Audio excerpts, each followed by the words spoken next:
Real Madrid. Real Madrid. Mais Real Madrid, il y a quoi? Mais la situation devient de plus en plus compliquée. 8 matchs, 2 victoires képp la ci Xabi Alonso am. Non, Xabi Alonso actuellement mooy kii ëpp problème te li gën a garaaw nga accueillir sa biir dëkk. Non nag catalan yi moom xam naa ni actuellement moom ñu ngi delloo ko pokkale jamono ji moom seen xolo ngi frigo am démb ndam tey ñu dóor Real Madrid te dóor ko ci biir dëkkam Manchester City dóor ko avec un match boo xam ne nii te li gën a garaaw maanaam ki nga xam ne moom lañ xalab daanaka ci saison bi yëpp weer ko ci ay période mu def un match dugal but sax muy Rodrigo ka nga xam ne nag ñëpp a ngi koy xaar muy Vinicius moom sa situation aussi devient de plus en plus compliquée Alonso ak ay système am kenn mënatul comprendre ba léegi kenn xamul kii mooy 11 typam kenn xamul bii mooy système am kenn xamul Alonso tactique am lan la exact à un moment donné man nag maa ngi bëgg a dugg ci kàmb gi nag maa ngi ko doon défendre au début mais là ça devient de plus en plus compliqué ah léegi lan mooy solution gars yi ngeen bindal ma ko ci commentaire lan mooy solution ngeen bindal ma ko ci commentaire nag lii man mujj na ma ëpp loxo. City fait tomber le Real Madrid au Santiago Bernabéu 2-1 tey gis nañ City indi sérieux indi caractère Real Madrid mën na leen 1-0 mais bàyyi ñu benn yoon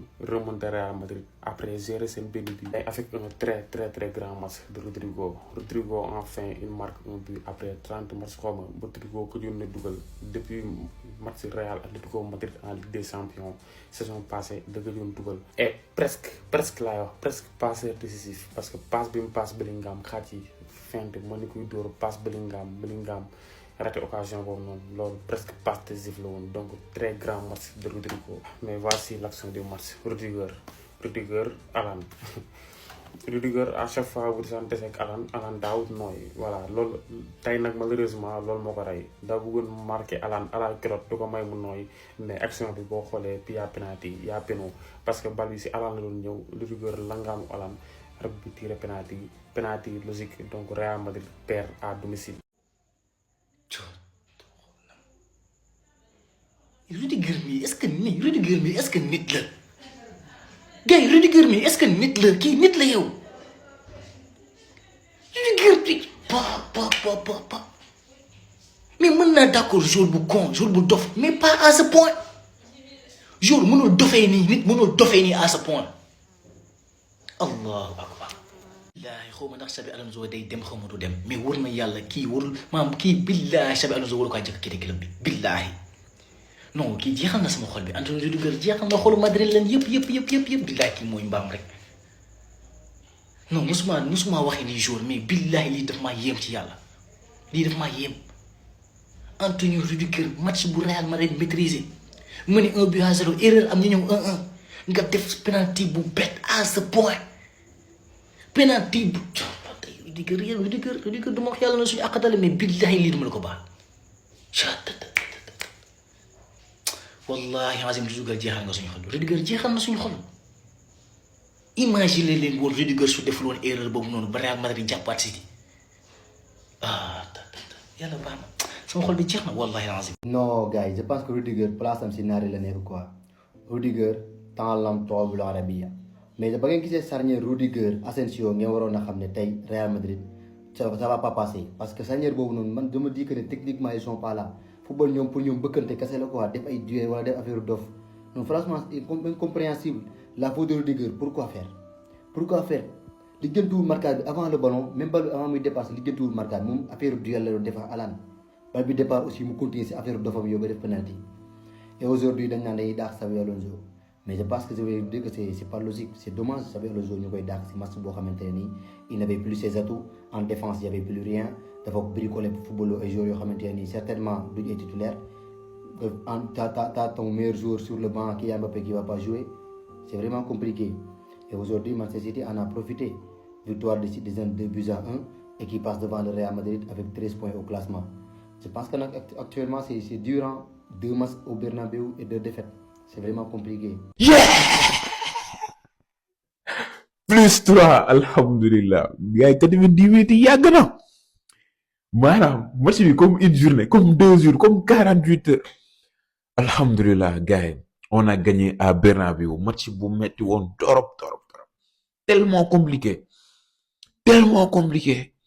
mais une chose à retenir ci côté Real Madrid ay Endrick gis ngeen Rodrigo ce ne sont pas des joueurs yi nga xamante ni mérité nañ lii wallahi rancé booy mun nañ football Endrick Rodrigo mais sama gars yi sama joueurs yi billahi vous avez tenu bon maanaam yombul woon parce que 90 minutes benn même Real su bonee tu vas souffrir Real lu mu bon 90 minutes yi di nga si souffrir et ascenseur émotionnel bu ñu doon dund loolu ñun rek ko xam victoire 2-1 Rodrigo moo dugal côté Real O'Reilly I love you boy Erling Haaland pour son 5e but en Ligue des Champions que dire de plus victoire dañuy dem fête et on reste dans le top 8 ça c'est vraiment positif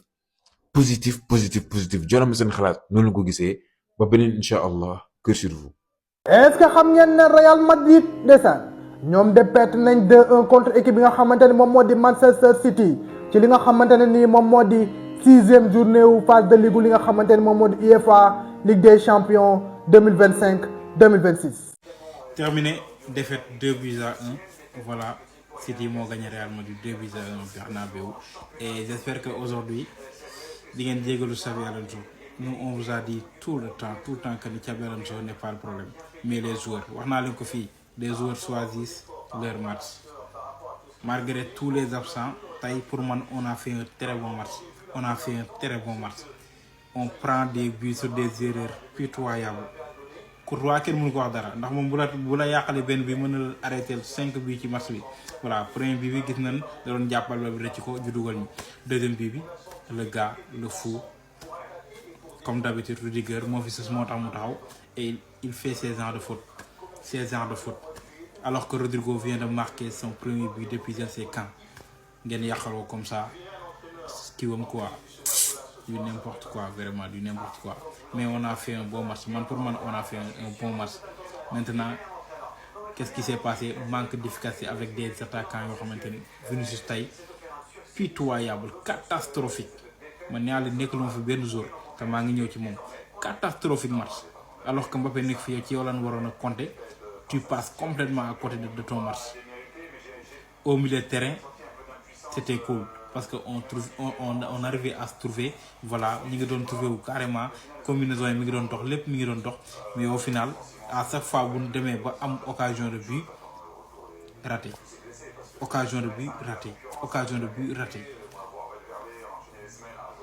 Puis tu vois que Xabi Alonso, il a fait tout ce qu'il pouvait en fait. J'aurais mis à disposition et le match était fluide. Le match c'était fluide. Il y avait des transmissions exceptionnelles. Tu voyais des joueurs qui couraient sur le terrain, à part un Vinicius. Gonzalo Garcia, qu'est-ce qu'il a fait aujourd'hui? Il a montré carrément qu'il a de la hargne, de la détermination. Il était partout sur le terrain. Il fait le pressing, il fait les replis défensifs. Moi, il récupère le ballon, en fait, Xabi Alonso, il a juste fait ce qu'il sait faire. Et ça a bien réussi. Maintenant, qu'est-ce qui se passe? Ces joueurs, encore une fois, l'ont tiré un balle dans le dos, notamment un Vinicius qui a raté comme une occasion. Bellingham aussi, balle bobu ñu la passe. Nga nan ngay piqué. Loy piqué. Lo dóor ci l'écart ni ñu jugé fa. Un Rudiger qui fait ce genre de faute. Et après ñom ñëpp ñëw ni course bi la. Bonne course. Li lu ci course mën. Lan la ci course mën. Tay on a joué du beau jeu. Un transition rapide bo xamanteni sortie de balle yo xamanteni c'est wicc. Et au final, on perd le match à cause des erreurs pitoyables de défense efficace. Et après, on va dire qu'ils vont le renvoyer. C'est un pur tacticien. Maintenant, qu'est-ce qui se passe? Real Madrid, ils n'ont pas besoin des tacticiens. Zori, ñom lan lan tamu, jël bal bi sanni ci kanam, débrouillez-vous. Lool rek lan xam. Mais lui, on le renvoie. Non, wallahi, on va regretter. Xabi Alonso, Real Madrid nar na ko dàq quoi gars yi regardez gars yi Xabi Alonso devient l'entraîneur le plus rapide de l'histoire a enchaîné 2 défaites consécutives avec le Real Madrid depuis Santiago Escolari. Escolari avait été limogé à cette période. Santiago Bernabéu moom mi di Xabi Alonso moom mooy entraîneur bu fa gën a gaawle am 2 défaites gars 2 défaites consécutives yu gën a gaaw ci histoire Real Madrid. Real Madrid bu ñu ko formé ba léegi Xabi Alonso mooy entraîneur bi nga xam ne moo gën a gaawle tegle 2 défaites en tant que entraîneur foofu ci Real te entraîneur boo ko defoon mooy Santiago Escolari te jamono jooju noonu bu mu ko defee waa Real Madrid dañ ko dàq actuellement nii nag Xabi Alonso xaw ma nag waa Real Madrid ndax dinañ ko dàq wala dañ koy bàyyi mu continuer nekk entraîneur foofu ci Real en tout cas c'est tellement triste quoi l'histoire est tellement triste.